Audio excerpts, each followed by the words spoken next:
Hi everyone, this is Tom, and in this video I'm going to be going through spaced repetitions and why you need to be doing spaced repetitions if you're learning anything, for any exam, for any kind of course, whatever you're trying to learn, even physical skills, any kind of thing that you're trying to learn, you need to be doing spaced repetitions.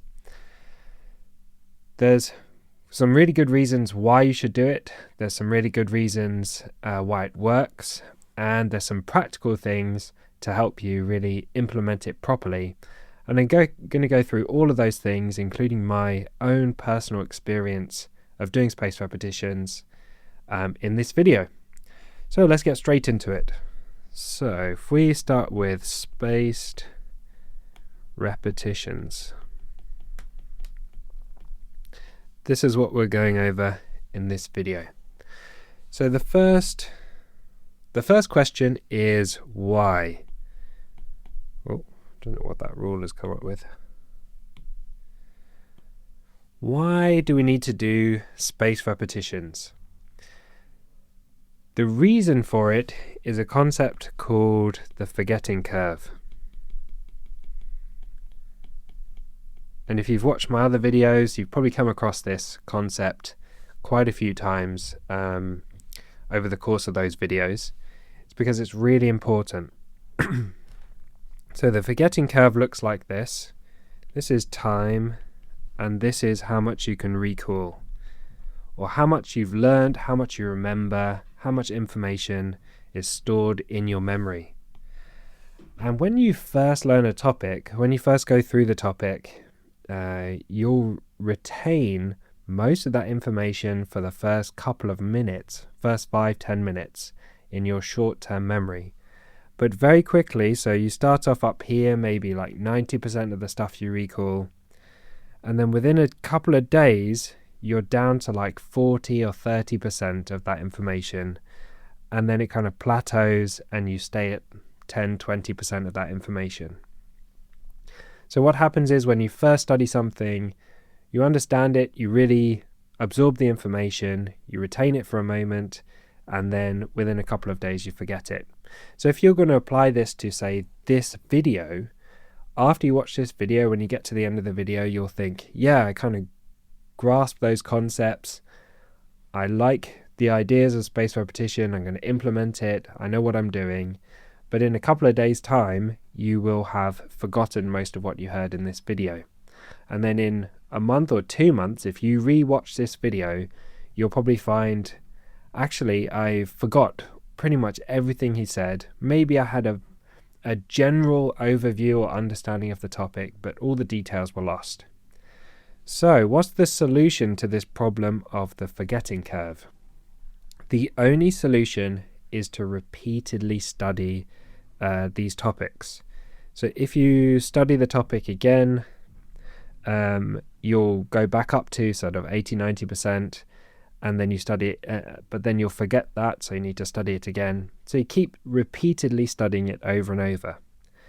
Now there's two ways to do this. One way, let's do this, take this graph again. One way to study this is you do it the first time, then you do it another time after, say, a day, and you get this forgetting curve again, and then you do it again after another day, and you get this forgetting curve again. Can you see a problem here is that in 2 months, say when you sit your exams, you're still really down in the lower kind of area of how much you remember.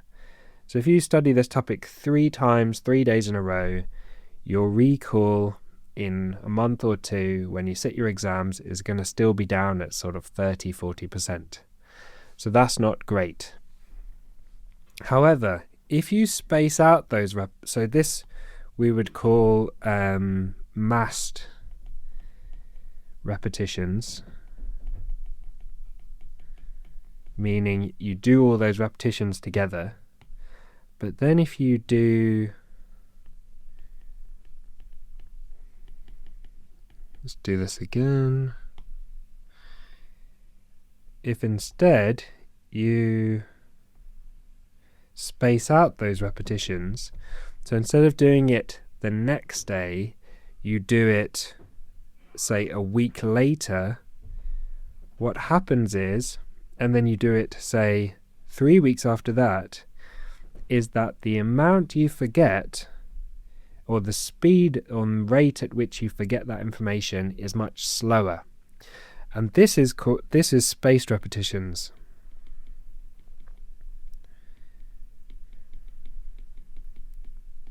And if you see, when you come to sit your exams at this point, on the spaced repetitions graph, you're actually much higher.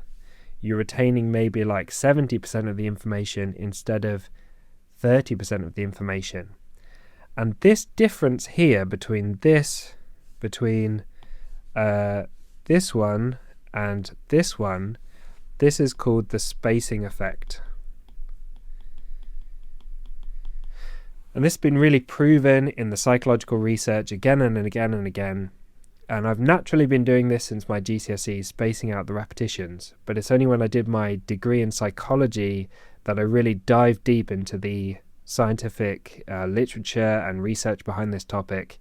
And it's really got very solid evidence that if you space out the repetitions, you retain that information much better over the long term. So spaced repetitions are better than massed repetitions. Okay, so on to the next bit. Why do spaced repetitions?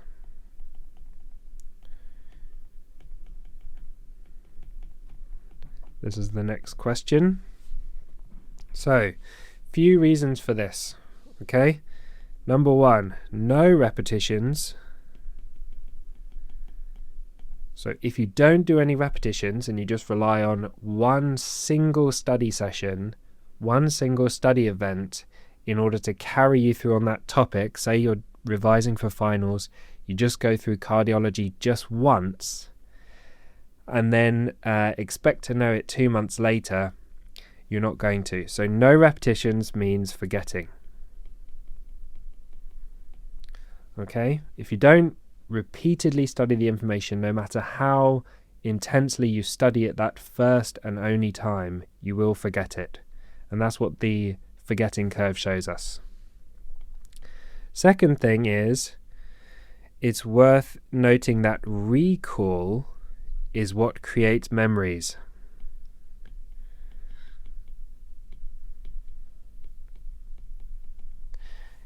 People think that memories are created by things happening to you, but actually your memories are created by you recalling that information. So when you take information from your brain and bring it out into the world, or bring it to the front of your mind, that's what actually strengthens those connections. So if you read a topic, you store that in your short-term memory, and then when you recall it, that's what gets the information to stick. That's what creates those connections between the neurons that form memories. If you're just studying something once, so if you just read through something once, it will go in your short-term memory and then it will disappear. But if you study it, if you go through it multiple times, each time you go through it, you recall what you learned the last time and you strengthen and create those long-term memories.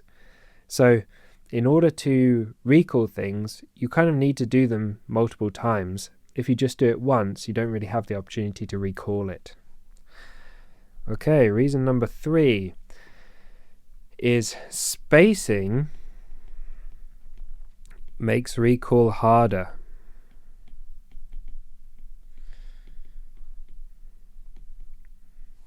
So if you read through a topic and then immediately try to remember what you've just read, it's going to be relatively easy to remember what you just read. And then if you do it again 5 minutes later, it's going to be relatively easy to recall it. So even though you've been through that 3 times, the effect is not as powerful as spacing it out because it's so easy to recall. The harder you have to work, the more strength you'll put into those memories. This is called desirable difficulty. when it comes to learning things and creating new memories and creating strong memories, the harder your brain has to work, the more important it thinks that remembering that information is going to be. This is very similar to if you're lifting weights and you're trying to get stronger and you lift weights that are too light, you're not going to, your muscles are not going to adapt to that and respond and get stronger. You need to put some resistance on the brain in order to make it adapt and store that information. And spacing out your repetitions means you can forget maybe half of what you initially studied, and then the fact that you've forgotten a big chunk of it makes your brain struggle to recall it, and then forces it to store that information longer. So the next thing is something called the incubation effect. Incubation. What does this mean? Well, this is you processing during the break. I really remember vividly when I was doing my GCSEs, or in the lead up to the GCSEs, I struggled in the GCSEs can take 2 years, and I struggled in the first year learning physics. For some reason, a lot of the concepts didn't really work for me. And then I just couldn't get my head around them. And then I remember having a summer break where, you take the summer off, you just mess around, play and everything, don't do any work. And they came back to physics, and for some reason, suddenly everything made perfect sense. And what was happening was my brain was kind of processing this information, and then during that 6 weeks off, and then it came back to the same concepts and it all made sense. So when you do spaced repetitions, you might go through, for the first time you're trying to study atrial fibrillation. It doesn't really make sense, you can't really get your head around it. The words just don't really kind of come together and make sense about the topic. And then you take a break of, say, 6 weeks. And after that 6 weeks, you come back and study it again, and suddenly it makes sense. You've probably had this experience with any kind of skill that you're learning to do, whether it's a physical skill like juggling or riding a bike or whatever it is, or it's trying to understand a concept. Whatever that thing is, you've probably had this experience where you take a break and then suddenly it all makes sense. And this is the principle behind kind of sleeping on a decision. You have a decision to make, you're weighing up the pros and cons, you're not really sure what to do. You sleep on it, come back to it the next day, and suddenly the answer becomes much more clear. So the same is true of spaced repetitions. If you're learning for your exams, and you're trying to cram everything within the week before, you don't have enough time to study it. Have a break, let your brain process that information, and then come back to it with a whole new understanding. And over the course of my career, I started studying medicine in 2008, so almost 20 years ago. And over that time, I've been through a lot of topics multiple times. Say I've studied cardiology probably 20 times over that period.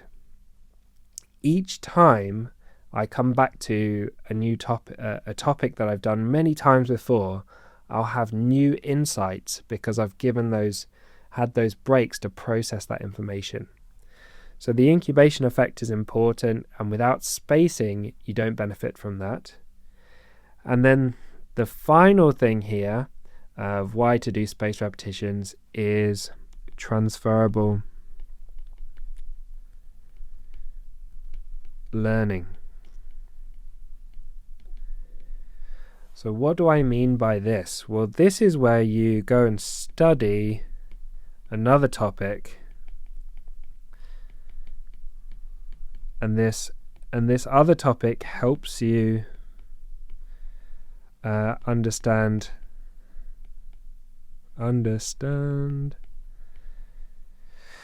helps you to understand this new topic. So if you're learning medicine and you've got to cover lots of different topics, you've got to do cardiology, and then you've got to do endocrinology, immunology, pediatrics, obs and gynae, everything. What you'll probably find is that you try and grapple with one particular topic, say cardiology, and it's making sort of 50% sense. You're not fully clear on all the different aspects of it. But then you take a break and you go and study something like immunology. You might find that certain aspects of immunology then help you to, when you go back to cardiology, they help you to understand that new topic. So let's say you're doing rheumatology and you're like, what are these antibodies about? Why are they creating inflammation? None of it really makes sense. And then let's say you go and study gastroenterology, and while you're learning about hepatitis B, you learn about the antibody tests and the antigens, and that starts to make sense to you. Then you go back to rheumatology, and actually suddenly you're like, oh yeah, actually antibodies, I learned about that with hepatitis. They're part of the immune system, they're attacking the tissues. Okay, it's all starting to make sense now. So this transferable learning, by spacing out your repetitions of different topics and going and doing something else in the interim, can help you when you come back to that topic to make a lot more sense of it. Okay, so let's have a look at, there's kind of two types of spacing the repetitions. And one type is during the study session,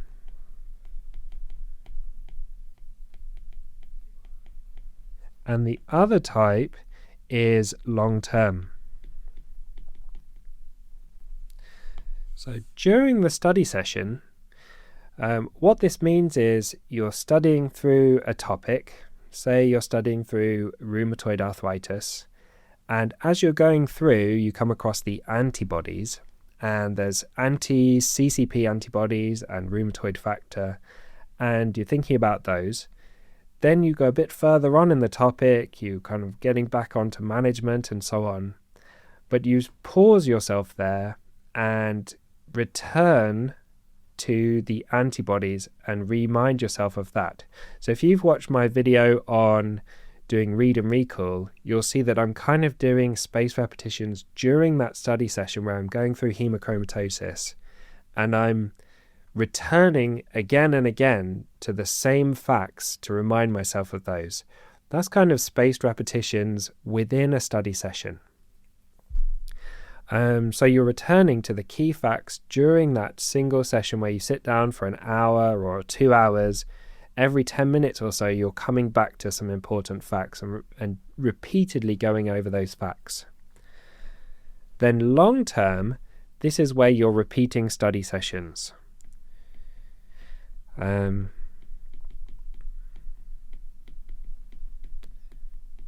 So this repeating study sessions, what this looks like is you do your first study session, right? So you're covering, this is the first time you cover a topic, let's say antenatal care. Then you have a gap and you do a second study session. Then you have a gap and you do a third study session where you go through antenatal care. Then you have a gap and you do a fourth. And this gap should expand over time. So the first time you go through something, you'll kind of have a general idea of the concepts and a general overview, but you won't remember all the details. And so after, say, 48 hours, you come back and study that topic again, and that helps to refresh all those general concepts and also add in some more details. The forgetting curve will be the most rapid after the first study session, which is why you need a smaller gap. So let's draw that just to make it really clear. So this is recall, this is time. So this is the first study session. That's what it looks like after the first study session. Then the second study session, you're back up here, but the forgetting is a bit slower. So then you're on the third study session. So the third study session you would do after, say, 1 week. So you give it a longer gap there. So the third study session after a week, and the forgetting is slower after that one. So you're kind of coming back to these topics. Let's have another color. Kind of coming back to these topics once you get down to, say, this level of forgetting, which means you can stretch out those study sessions over time. So the fourth study session might be after 6 weeks. So with each study session of the same topic, you're stretching those out.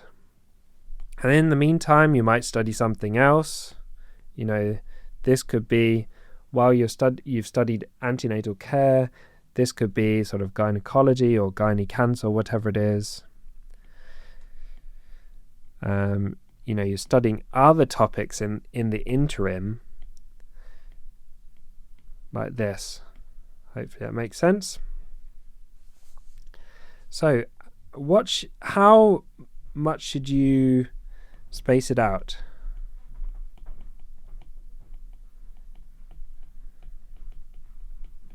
That's the next obvious question, is how big of a gap should you be aiming for? And as a general rule, I would say you want to remember 40 to 60% of what you studied on the last study session.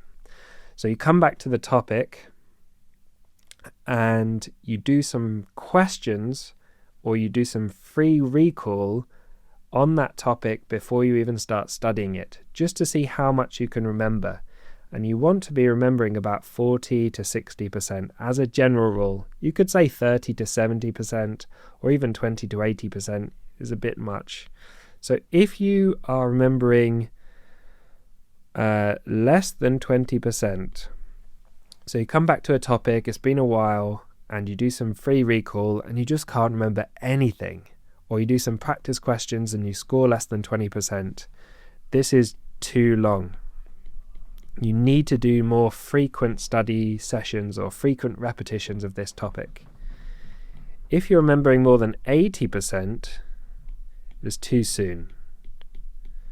So this means you've come back to it too soon. You need to give a longer gap. If you don't give a long enough gap, you don't benefit from the spacing effect. If you do a gap that's too long, basically you'll have forgotten everything, so you don't benefit from that recall effect. So you want to space it nicely so you remember 40 to 60% of what you studied. So if you find this topic, if you find it's a easy topic, give it longer. And if you find it is a hard topic, then do it sooner. There is no very hard and fast rule. There's no sort of magic formula to say you should do 48 hours, then 1 week, then 6 weeks, then 3 months. There's no perfect formula like that, because everybody's a bit different. Everybody's recall's a bit different. Each topic's a bit different. And every person will find the different topics a different difficulty. Plus your learning strategy will be will have an effect. So whether you're really diving deep into that topic or whether you're just superficially covering it, that will affect how quickly you forget it. So there's lots of factors. So this is probably a good general approach so that you know how long to space out the topic. Okay, so next thing to talk about is how are we going to implement this? Oops.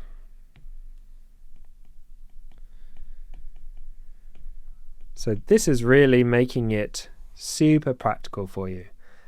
How are you going to actually practically do this? Okay, so firstly, what is a study session? A study session needs to incorporate recall.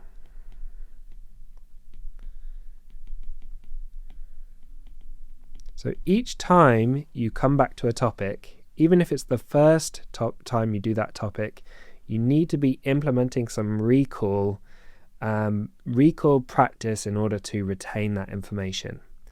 So one way you can do this is called the testing sandwich, and you'll find this in very great detail in a video I made called on testing. But the testing sandwich basically means when you come to study a topic, say you're going through cardiology, you start with short answer questions. So you sit down and immediately do some short answer questions on that topic, which tells you how much you remember and forces you to recall that information. Then you do read and recall, and you'll see my full video on how to do read and recall on this channel. And then you do multiple choice questions, and the multiple choice questions help you apply this information that you've just learned to some actual scenarios. So this is where you apply the knowledge. So this testing sandwich involves lots of recall, lots of testing, and is a great way to package a study session so that you really retain that information. Another way you can do this is using flashcards.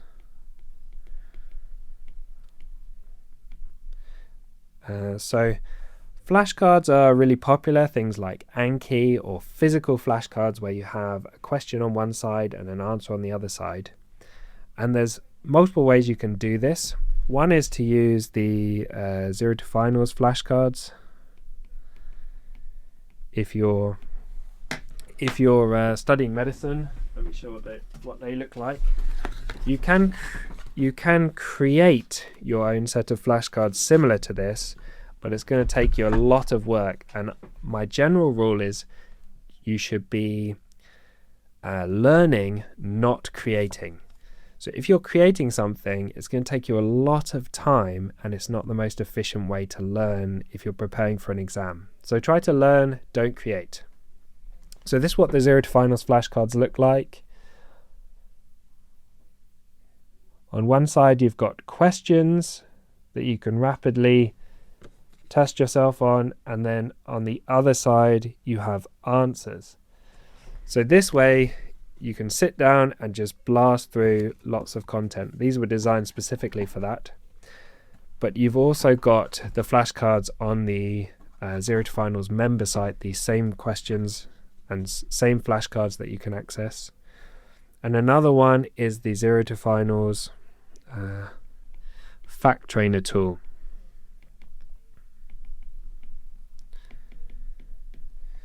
So both of these, the flashcards and the Fact Trainer tool, are on the member site. So let me show you what they look like on the member site. So here we are on the member site. This is the flashcards. So you can pick whether you want to do what topics in medicine and surgery you want to do, and some anatomy in there, randomize the order and start learning. So you can go through and quickly read through the scenario and rapidly test yourself on these topics and pick your flashcards. But the other one is the Fact Trainer tool. So let's say you're doing cardiology and you want to do spaced repetitions. What you do is select cardiology, start learning, and then it asks you short answer questions. You can see here we've got 151 questions that are new, 10 that are due review, 1 that we've marked as never review. And you start learning, and then you've got this question, answers here, And so if you're creating your own ones of these on Anki or physical flashcards, have a nice brief short answer question and some simple short answers for those questions. And then you can choose when you want to space that repetition. So if it's easy, you would see it again in a week's time. If it's medium, in 3 days. And if it's hard, immediately repeat. So here we've got easy. What are the secondary causes of hypertension? Check the answers. Say that's medium. What are the 4 differentials of narrow complex tachycardia? So we could say in here, we've got atrial fibrillation, sinus tachycardia, SVT, and what would be the 4th one? Atrial flutter. So we got all of those. That's nice and easy. You'll see that in a week. What are the features of auscultation of pulmonary stenosis? So that one would be a diastolic murmur that, let's see, we've got that completely wrong. Ejection systolic murmur, loudest in the pulmonary area. So this is hard, we'll repeat it straight away. And then we finish this, and we can see we've got 3 questions marked to review later, 11 that are due review now, and that spaces out our repetitions for us. So the next thing we need to do is we need to record our sessions. And this is essential because if you're not recording your sessions, you don't know when to repeat them. So if you do a session on cardiology today, and then in a week's time you think, I should probably do another session on something, but you've not recorded when you've done that session, you won't know how long it's been since you've done it, when something's due review, and how many repetitions you've done. Especially if you've got lots of topics to cover, this can get really out of hand and you can get very confused. So it's really important to record your study sessions so you can see when you need to repeat them. There's 2 main ways I would say you can do this. One is to create a table, so kind of look a bit like this. And in the first column you have the topic that you want to do. In the second column you have session 1, 2, 3, 4. So these are study sessions. So your topic might be cardio, and this might be renal, this might be gastro. So you create a table like this, and you can actually download tracking tables just like this from the Zero to Final site, completely free, zerotofinals.com/tracking. And then as you go through, say you do a cardiology session on the 25th of January, and I like to make a note of the percentage score that I get on the short answer questions and the multiple choice questions based on the testing sandwich that we talked about. So the score might be 60% on the short answer questions, and then it may be 70% on the MCQ questions. So then the next thing you do is a renal session. So you do a study session on renal medicine, say a couple days later on the 27th of January, and on that you score 30% on the short answer questions and 40% on the MCQs. Then you do gastro, say on the 1st of February, and on gastro you do really well, you score 90% and 85%, so you're really good at gastro. And so you're filling in this tracking table as you go along through these study sessions. And then when you come to trying to space out and do repetitions, you're in column 2 now, you've covered everything in column 1, and you say, okay, what should I study next? Let's see which one is the one that we did the worst on in terms of the scores, which was renal medicine. So renal medicine is the next priority for a second study session. So say we do a study session on the 3rd of February 25, and this time we score much better, 70% and 80%. That's great. So now we look at what's the next priority, which would be cardio.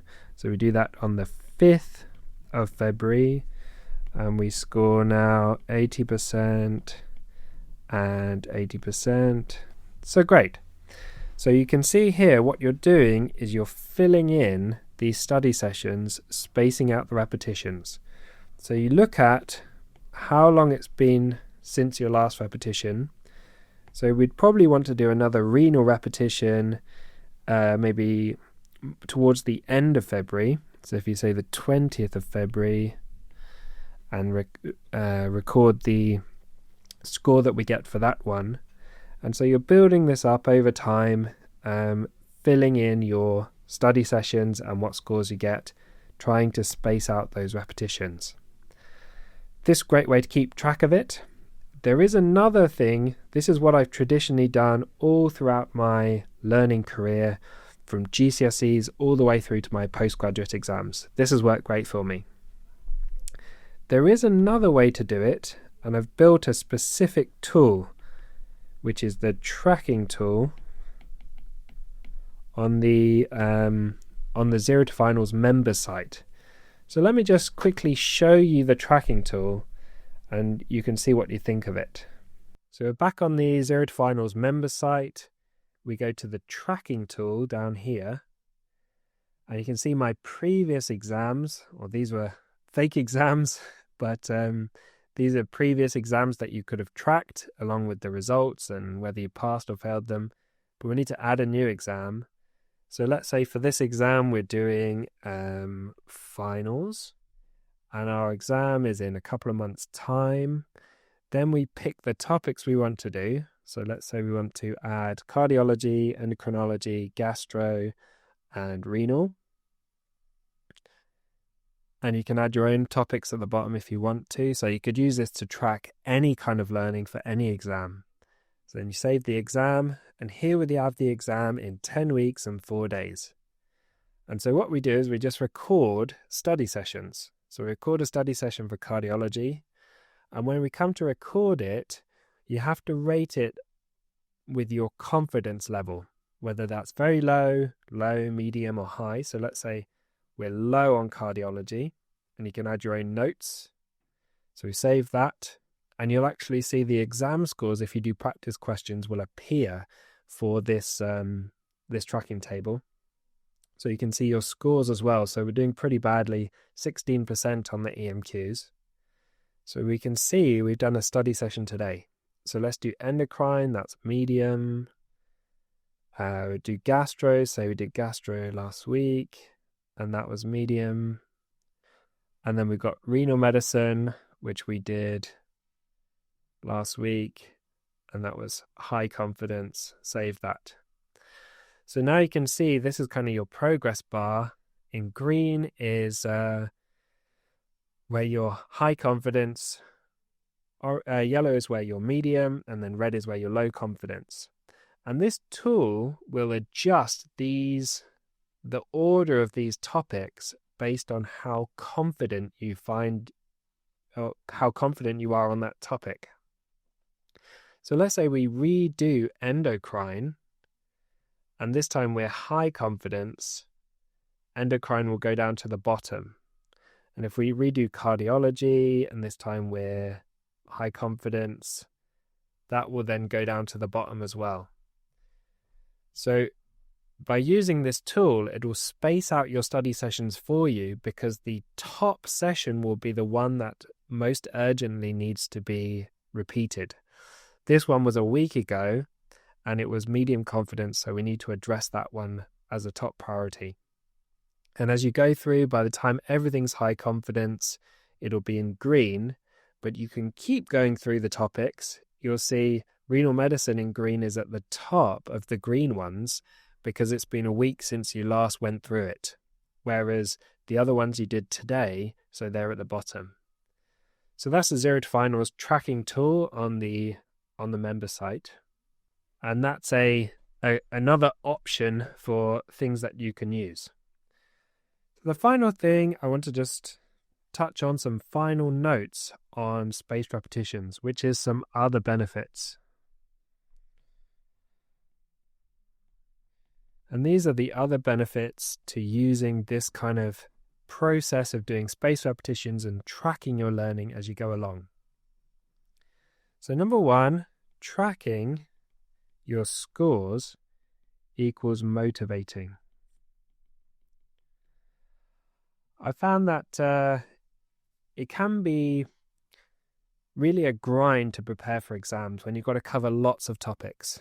And quite often people feel a bit overwhelmed by where do I even start with all of these things that I need to learn.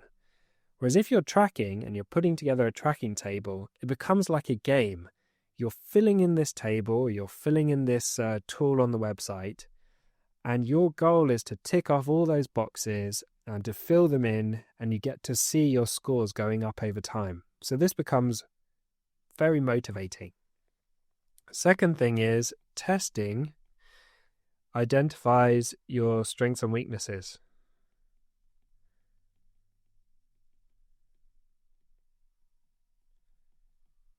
So when you look at your tracking table, you can see immediately, I was really good at cardiology, I was really bad at renal medicine. I know renal is a weakness and I need to spend more time on that.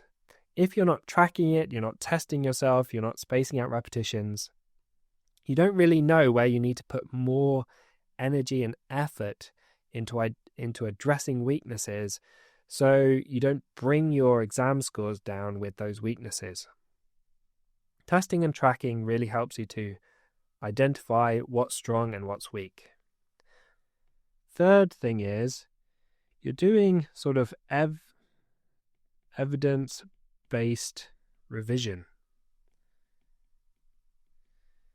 So the whole world is very evidence-based now. Everybody likes to have lots of evidence for things. And the whole of medicine, quite rightly so, is evidence-based, meaning that you want to be prescribing a drug with strong evidence as to why you're doing that, not just because you feel like it, but because you have good evidence.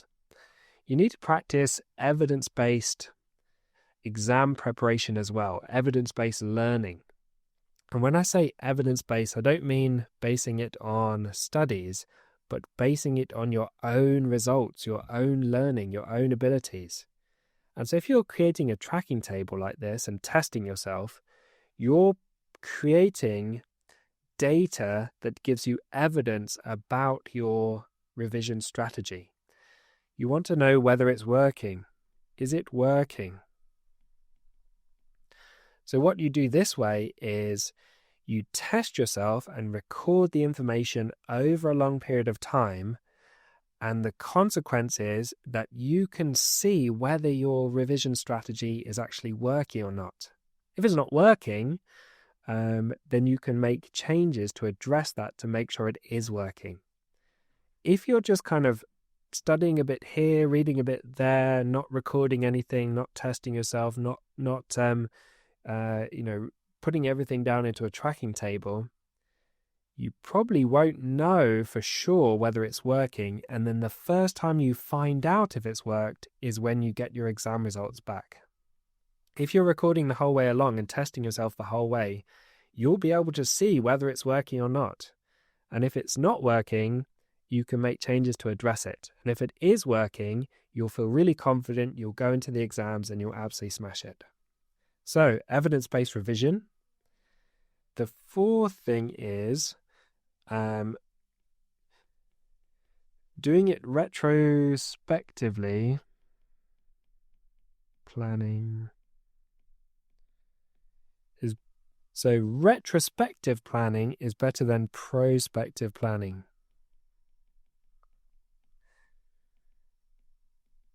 What do I mean by this jargon? So when you have a tracking table, you look at the tracking table and you can see this is where I need to do work today. So you wake up in the morning, you think, I've got this hour, I'm going to do some studying. If you've got a tracking table, you pick out your weaknesses, you look at how long it's been since you did a topic, and you know which topic to cover. Prospective planning is this thing that everybody's done and everybody realizes doesn't work, which is you sit down with a calendar and you say, okay, on Monday I'm going to cover cardiology, renal, whatever it is. And And on Tuesday, I'm going to do these 3 topics. On Wednesday, I'm going to do these 3 topics. But the problem is you wake up on Monday, you do one topic, then you get sidetracked, then you have a placement, and you don't get around to doing the other 2 topics. So on Tuesday, what do you do? Do you move on to the Tuesday topics, or do you carry on with the Monday topics? And then you've just spent, say, a couple of hours listing out all the topics you're going to do for the next 3 months, but you didn't account for the fact that you won't get through those topics, or other things will come up. So you've planned this calendar, but almost immediately the calendar becomes useless because something came up, or you missed the topic that you were supposed to do.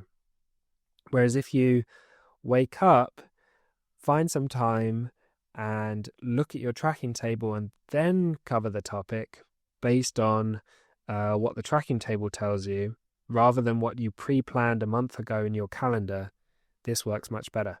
It also means that you can adapt your revision to tackling your weaknesses as you go along, as opposed to just saying every Monday I'm going to do cardiology, and then you realize you're really good at cardiology, so you've scheduled all these study sessions on a topic you don't really need to study.